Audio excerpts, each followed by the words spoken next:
100 से ज्यादा आतंकियों के मारे जाने की खबर है। 100 से ज्यादा आतंकियों के मारे जाने की खबर है। और इसके अलावा एक बड़ी खबर यह है कि एयर इंडिया ने अपनी उड़ानें रद्द कर दी हैं। पाकिस्तान सीमा से सटे हुए भारतीय राज्यों की सभी उड़ानें दोपहर 12 बजे तक के लिए रद्द कर दी गई हैं, स्थगित कर दी गई हैं, क्योंकि पाकिस्तान तिलमिलाया हुआ है। पाकिस्तान की अब कुछ सूझ नहीं रहा है। पाकिस्तान जो है ऐसी स्थिति में कुछ भी बड़े और गलत फैसले ले सकता है। लिहाजा भारत सुरक्षा के दृष्टिकोण से अभी अपनी उन सभी राज्यों में जाने वाली फ्लाइटों को रोका है जो पाकिस्तान से सटे हुए हैं। और हमारे साथ जो है तस्वीर हम आपको दिखाएंगे। लेकिन आप देखिए, ये देखिए, ये तस्वीर है, भारत में उड़ानें रद्द हो गई हैं दोपहर 12 बजे तक। कहां हुई है ये देखिए। ये जो है ये पाकिस्तान का एरिया है और ये है भारत का एरिया। और आप ऊपर से देखेंगे, आप ये देखिए लद्दाख, ले के बाद आप देखेंगे जम्मू के बाद आप देखेंगे अमृतसर, और ये रहा श्रीनगर। और आप देखेंगे कि यहां पर 1 2 3 4 बड़ी जगहों पर इन फ्लाइटों को रद्द किया गया। इधर भुज में भी, गुजरात के भुज में भी इसका असर दिख रहा है। तो आप देखेंगे 5 जगहों पर फ्लाइट दोपहर 12 बजे तक के लिए स्थगित की गई है। श्रीनगर, ले, जम्मू, अमृतसर और भुज, ये 5 तस्वीर आपको दिखा रहे हैं प्रत्यक्ष। और हमारे साथ इस वक्त अमर मौजूद है प्रत्यक्ष। क्या बड़ी खबर है, बताइए। देखिए, अभी फिलहाल के लिए विवेक, जिस हिसाब से ये फ्लाइट्स का रूट आप देख सकते हैं, ये नॉर्थ इंडिया में जो फ्लाइट्स का रूट चेंज किया गया है, रोक दिया गया है 12 बजे तक।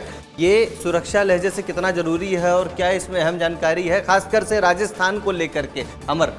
बिल्कुल विवेक और प्रत्यक्ष, मैं आपको बता दूं, मैं आपको एक कदम आगे की जानकारी देना चाहता हूं कि जम्मू कश्मीर के बाद राजस्थान दूसरा ऐसा स्टेट है जहां सबसे ज्यादा अलर्ट है। राजस्थान के 2 एयरपोर्ट, जोधपुर एयरपोर्ट और बीकानेर एयरपोर्ट, पूरी तरह से बंद कर दिए गए। और बॉर्डर से सटे हुए जो 4 जिले हैं, पाकिस्तान के बॉर्डर से सटे हुए 4 जिले, वहां स्कूलों में छुट्टियों का ऐलान कर दिया गया है। बीकानेर, बाड़मेर और जैसलमेर, इन तीनों जिलों के कलेक्टर ने स्कूलों में छुट्टियों का ऐलान किया। बच्चों को घरों से ना निकलने की सलाह दी गई है। साथ ही जितने सरकारी कर्मचारी हैं उनकी छुट्टियां रद्द करके तत्काल उनको हेडक्वार्टर रिपोर्ट करने को कहा गया है। तो राजस्थान में सबसे ज्यादा अलर्ट है। 2 एयरपोर्ट पूरी तरह से बंद है, बीकानेर और जोधपुर, और 3 जिलों में स्कूलों की छुट्टी की घोषणा कर दी गई है, जिसमें बीकानेर, बाड़मेर और जैसलमेर है। इसके अलावा मैं आपको बताऊं कि जयपुर एयरपोर्ट से 4 फ्लाइट्स को रद्द किया गया, जिसमें 3 इंटरनेशनल फ्लाइट है और 1 लोकल फ्लाइट है। तो राजस्थान में बहुत बड़ा अपडेट है। दूसरा, दिल्ली से सबसे बड़ी खबर इस वक्त आ रही है। राजस्थान से मैं दिल्ली से खबर बताना चाहूंगा कि प्रधानमंत्री मोदी से मिलने एनएसए अजीत डोभाल पहुंचे हैं। सीसीएस की बैठक होनी है 11 बजे।